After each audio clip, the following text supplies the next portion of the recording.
Le 27 avril 1961 à New York, devant les plus importants éditeurs de journaux du pays, John Fitzgerald Kennedy a fait un discours hors du commun concernant une grande menace. Il a parlé du grand danger que l'annonce d'un besoin accru de sécurité soit utilisée pour élargir sa portée jusqu'aux limites extrêmes de la dissimulation et de la censure officielle.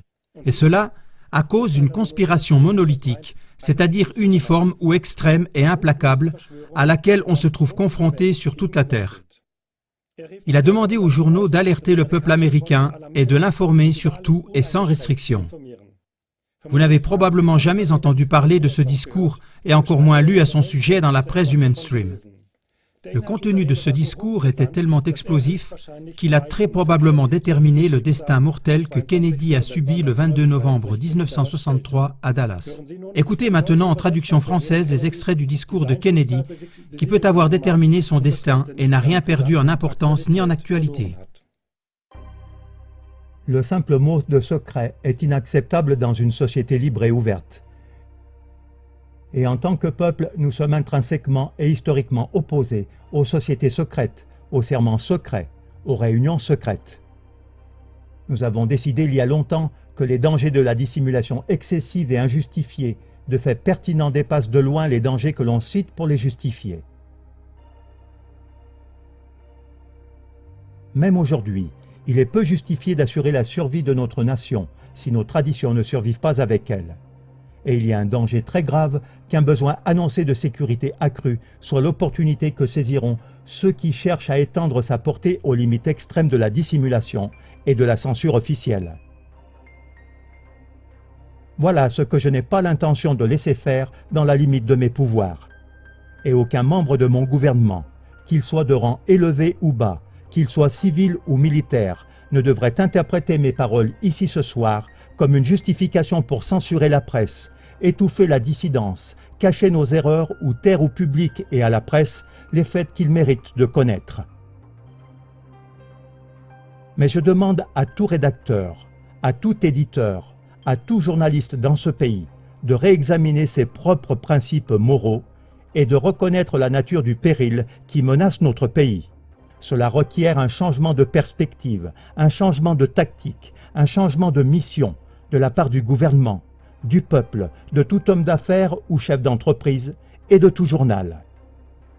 Car nous sommes confrontés dans le monde à une conspiration monolithique et implacable qui repose essentiellement sur des moyens secrets pour étendre sa sphère d'influence, sur l'infiltration plutôt que sur l'invasion, sur la subversion plutôt que sur des élections, sur l'intimidation plutôt que sur le libre choix, sur des guérillas de nuit plutôt que sur des armées en plein jour. C'est un système qui a mobilisé de vastes ressources humaines et matérielles dans la construction d'une machinerie très efficace et au maillage très serré, qui combine opérations militaires, diplomatiques, économiques, scientifiques, politiques et des services secrets. Leurs plans sont dissimulés, non publiés, leurs erreurs sont cachées, non affichées, leurs dissidents sont réduits au silence, pas complimentés. Aucune dépense n'est remise en question, aucune rumeur n'est imprimée, aucun secret n'est révélé. En un mot, ils conduisent la guerre froide avec une discipline de guerre à laquelle aucune démocratie ne pourrait jamais espérer ou désirer correspondre. Je ne demande pas à vos journaux de soutenir le gouvernement, mais je vous demande votre aide dans la tâche énorme d'informer et d'alerter le peuple américain. Car j'ai toute confiance en la réponse et le dévouement de nos citoyens, dès lors qu'ils sont pleinement informés. Non seulement je ne pourrai pas réprimer la controverse parmi vos lecteurs, mais je dis qu'elle est la bienvenue.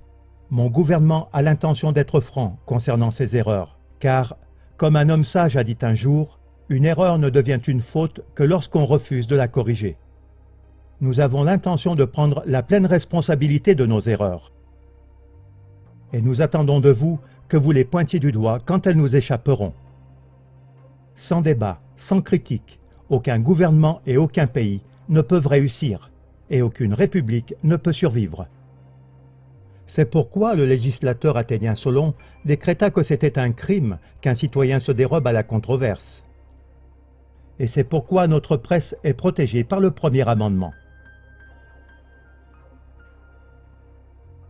C'est le seul business en Amérique spécifiquement protégé par la Constitution.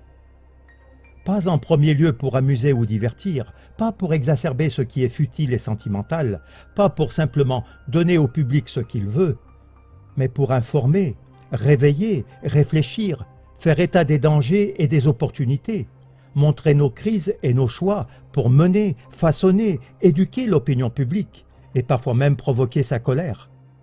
Cela signifie une plus vaste couverture et analyse des nouvelles internationales, car aujourd'hui, l'information n'est plus lointaine et étrangère, mais à portée de main et locale. Cela signifie une attention accrue à une compréhension améliorée des actualités, autant qu'une meilleure transmission. Et cela signifie enfin que le gouvernement, à tous les niveaux, doit remplir son obligation de vous fournir l'information la plus complète possible en limitant le plus possible les restrictions dues à la sécurité nationale. C'est donc de la machine à imprimer, la mémoire des actions des hommes, la gardienne de leur conscience, la messagère de leurs nouvelles, que nous attendons la force et l'assistance, qu'elle nous donne confiance qu'avec votre aide, l'homme sera ce pourquoi il est né, libre et indépendant.